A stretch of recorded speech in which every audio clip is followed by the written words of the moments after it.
call it a day. So Tom, could you go through the quiz? Sure, why don't I share screen? I will stop sharing and I will let you start sharing. Okay. And let's go to the quiz. So here we are.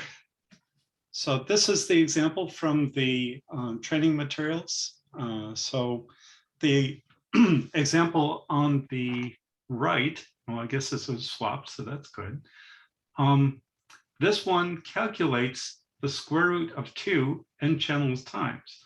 So if you're working in the FAR detector, you're calculating the square root of 2 350,000 times per event, and that's a waste of time. So let's calculate it once, and let's, instead of divide, let's multiply, because multiplies are faster. This is faster code on the left-hand side. So the answer is A.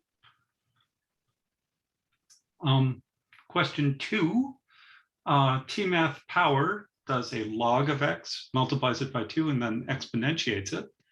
And then we do it twice. So rather than doing a log, a multiply, and then exponentiate, we can just do a single multiply to square something. So that is much more efficient to do A. Furthermore, taking the square root with the square root function instead of raising to the half power is much more efficient, because square root is a machine instruction rather than log, multiply, and exponentiate, which is 3 floating point machine instructions. It can be. So square root is faster than power. Yes. Okay, I think you may have said it backwards, but I don't know. Mm-hmm. Okay, so A is faster, more efficient. In this case, for question 3, we have slope functions calculating x and y, and rather than calling the slope functions twice, let's call them once. So this square function, it looks like square root, but it's actually SQ, which is square, just takes one evaluation of the slope function and then multiplies it by itself instead of using power. So this will be faster, and depending on how slow the slope function is, it can be very much faster. Question 4. It sure is faster not to call square root at all if we can compare the square of the distance with the square of the cut instead of the square, instead of the distance with the distance cut. We can compare in the square space, which means that we're left without one square root call, which is faster. So answer is B. This is quicker, less CPU. In this case, let's see, what are we doing? Oh, we're comparing doubles and floats. We've got a double precision sum in this case, and then we calculate a floating point result and then add the floating point result to a double precision sum. Furthermore, the results vector here that gets calculated as result squared is a product of 2 double precision numbers for a floating point number. So we have a double precision to floating point conversion, and then a floating point to double precision conversion here. In this case, we don't have any of that. We have the double precision square happens fully in double precision, and then it gets added to a double precision variable. There's no intermediate float step. So code example A is more efficient. Okay, and this one is that slow channel map. This one was particularly bad because I wrote it and it was bad code, and Alessandra Thea caught me on it. So this one copies the map. In fact, we should say what the info to channel map is. This copies the map from one map into another one. So this auto M1 copies the entire channel map. Every time we call it, the channel map got copied into local storage. Whereas with a reference, we simply refer to it by itself without making a copy. So with the ampersands, it's more efficient, both in memory and in speed, because we don't have to make the copy. In question 7, there are several problems here. Some of the problems are in both blocks, and some of the problems are in just one block.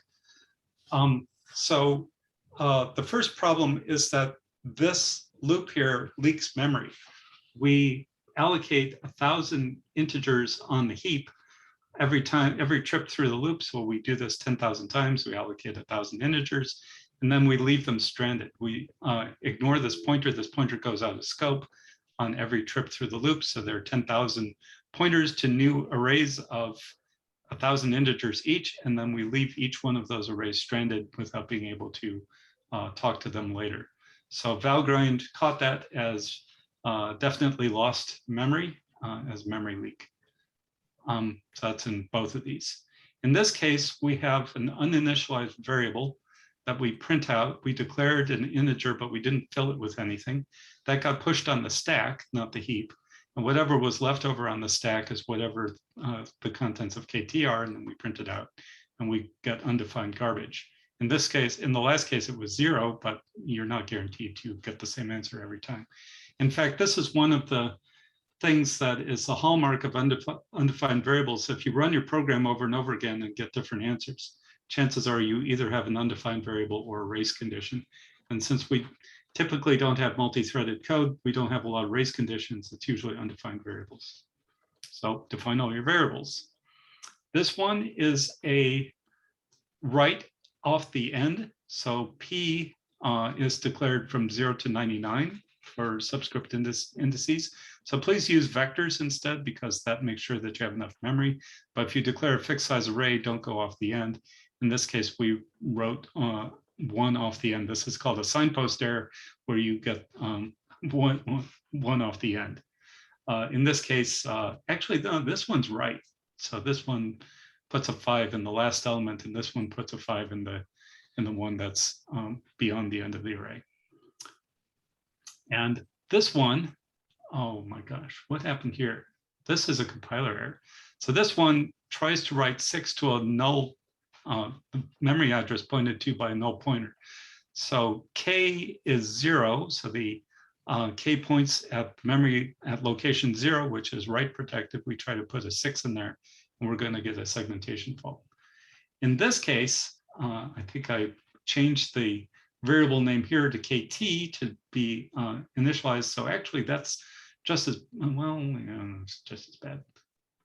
This is just as bad. This because this sets the pointer to 0 and then tries to put a 0 in the same location. So this will seg fault in the same way. That's a null pointer right as well. So this isn't any better to say is equal to K. In fact, it's even more confusing. I don't know what the compiler will do if you try to initialize a variable with itself. Probably get a compiler error on that one. Okay, no set with that.